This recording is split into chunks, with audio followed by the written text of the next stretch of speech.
திருவண்ணாமலை மாவட்டம் வந்தவாசி அடுத்த வல்லம் கிராமத்தை சேர்ந்தவர் பிரகாஷ், விவசாயி. பிரகாஷ் தனது நிலத்தில் உளுந்து பயிரிடுவதற்காக பிரணமல்லூர் வேளாண்மை துறை அலுவலகத்தில் உளுந்து விதை வாங்கியதாக கூறப்படுகிறது. இதற்கு ரசீது கேட்பதற்காக அப்போது பணியில் அங்கிருந்த வேளாண் துறை உதவி இயக்குனர் கோவிந்தராஜிடம் ரசீது கேட்டதாகவும் அதற்கு அதிகாரி தகாத வார்த்தையில் திட்டியதாகவும் அதற்கு அந்த விவசாயி அதிகாரியை குற்றம் சாட்டி வெளியிட்ட வீடியோ சமூக வலைதளங்களில் வைரலாகி வருகிறது.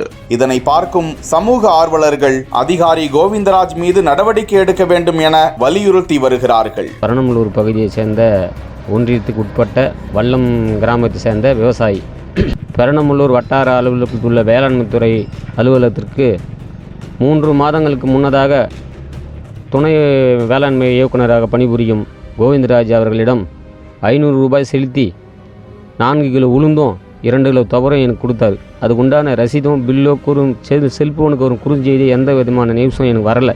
அந்த பில்லு வாங்கிறதுக்காக நான் கேட்கறதுக்காக அங்கே ஆஃபீஸுக்கு போன இடத்துல பில்லு கேட்டது நான் மட்டும் இல்லை, அன்றைக்கி என்னோட கூட வந்து எங்கள் ஊரை சேர்ந்த 30 விவசாயிங்க மேலே வந்து அந்த பொருளை வாங்கினாங்க. அதாவது ஒருத்தருக்கிட்ட 1000 ரூபாய் வாங்கியிருக்காரு, 500 ரூபாய் வாங்கியிருக்காரு. ஆளுக்கு தகுந்த மாதிரி வாங்கிக்கின்னு உளுந்து கொடுத்து அனுப்பிச்சிட்டாரு. கேட்டதுக்கு வந்து தகாத வார்த்தை சொல்லி அவர் எதிர்க்கு மேட்ச் மேலே வச்சு இந்த கட்டையை எடுத்து என்னை தாக்கிறதுக்கு வந்தார். அது இல்லாமல் என்னோடய வேட்டி அவுத்துருவோம் அப்படின்னார். பேர் சொல்லி அசிங்கமாக பேசினார். அதுக்கு உண்டான ஆதாரம் வீடியோ என் இடத்துல இருக்குது. அதை வந்து 2வது முறை கேட்கும்போது திருப்பினு அதை தான் சொல்கிறார். நான் வந்து கிட்டத்தட்ட என்னோடய வயசு வந்து 50 ஆக போகுது.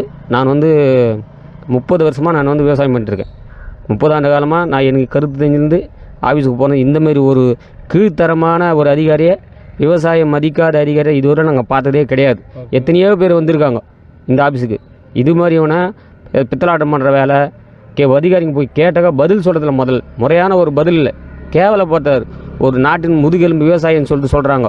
ஆனால் அந்த விவசாயிக்கு வந்து வர அதிகாரிங்க இப்படி மரியாதை கொடுக்காம விவசாயியை தரகுறவாக பேசி கைத்து பிடிச்சி வெளியே தள்ளுன்ற செருப்பால் அடி பண்ணுறதும் இப்படி பண்ணி அசிங்கப்படுத்தி என்ன அனுப்பிச்சிட்டாரு. அவர் கோவிந்தராஜ் பணி நீக்கம் செய்கிற வரையிலும் பணி நீக்கம் செஞ்சு அவரை வந்து காத்திருப்போர் பட்டியலில் வைக்கணும். திரும்ப அவருக்கு வேலை கொடுக்கக்கூடாது. இதே மாதிரி திருப்பி எங்கே போனாலும் பண்ணுவார்ன்றதுக்கு ஒரு உதாரணம் என்னோடய வீடியோவே போதும். இதை வந்து மாவட்ட ஆட்சித்தலைவரும் மாவட்ட வேளாண்மை துறை அதிகாரியும் துரித நடவடிக்கை எடுத்து செய்யுமாறு விவசாயிகள் சங்கத்தின் சார்பாகவும் என்னுடைய சார்பாகவும் கேட்டுக்கொள்கிறேன்.